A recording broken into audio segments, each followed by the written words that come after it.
Hi everyone. दोस्तों एक news है टेट से रिलेटेड।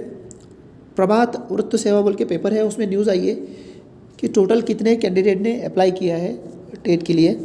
तो टोटल ये न्यूज़ के हिसाब से कहना है कि 2,40,000 लोगों ने अप्लाई किया गया है। इसमें एक चीज़ का ख्याल रखा गया है कि जो रिपीटेशन है ना फॉर्म का, मतलब जो लोगों ने डबल फॉर्म भरे, कुछ गलती होने की वजह से फिर से फॉर्म भरे बहुत सारे बच्चों ने, तो वो इसमें इंक्लूड किया गया नहीं है। मतलब टोटल 2,40,000 कैंडिडेट्स ने अप्लाई किया है टेट के लिए। ठीक है, उसमें ये भी बताया गया है कि 2017 में कितने लोगों ने अप्लाई किया था। तो 2017 के हिसाब से 1,51,000 ने अप्लाई किया था, तो उसके कंपेयर में काफ़ी ज़्यादा है अभी इस बार। मतलब कुल मिला के 50,000 कैंडिडेट्स अभी इस बार ज़्यादा है पिछले 2017 के कंपेयर में। उसके बाद में इन्होंने डेट बताने की कोशिश की है कि 17 फरवरी को आपके हॉल टिकट रिलीज़ होंगे।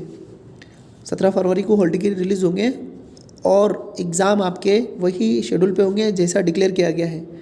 तो कोई प्रोबेबिलिटी है नहीं अभी कि आपके एग्ज़ाम पोस्टपोन होंगे या आगे की डेट पे पोस्टपोन किए जाएंगे। और जो एग्ज़ाम होंगे वो डेली 2 शिफ्ट में होंगे, मॉर्निंग का और एक आफ्टरनून का शिफ्ट होगा, उसके अकॉर्डिंग होंगे। जनरली जितने भी ऑनलाइन एग्ज़ाम होते हैं ना वो 2 शिफ्ट में ही होते हैं जनरली। तो आपके भी वैसे एग्ज़ाम होंगे। तो टाइम कम है हमारे पास में, तो फोकस रहकर पढ़ाई कीजिए और इस वीडियो को शेयर कीजिए, बाकी बच्चों तक भी पहुंचने दीजिए। उसके साथ साथ किसी को स्टडी मटेरियल्स की ज़रूरत है, नोट्स चाहिए या फिर रिकॉर्डेड लेक्चर चाहिए, तो डिस्क्रिप्शन में मेरा नंबर दिया गया है, तो मुझे कॉल कीजिए। ठीक है, और नीचे टेलीग्राम की चैनल की भी लिंक दी गई है, वहाँ पे मैं कुछ स्टडी मटेरियल शेयर करने वाला हूँ और कर भी रहा हूँ। तो आप टेलीग्राम चैनल भी ज्वाइन करके रखिए। हम लोग नेक्स्ट वीडियो में मिलेंगे, तब तक के लिए इजाज़त चाहूँगा। बाय बाय, अल्लाह हाफिज़।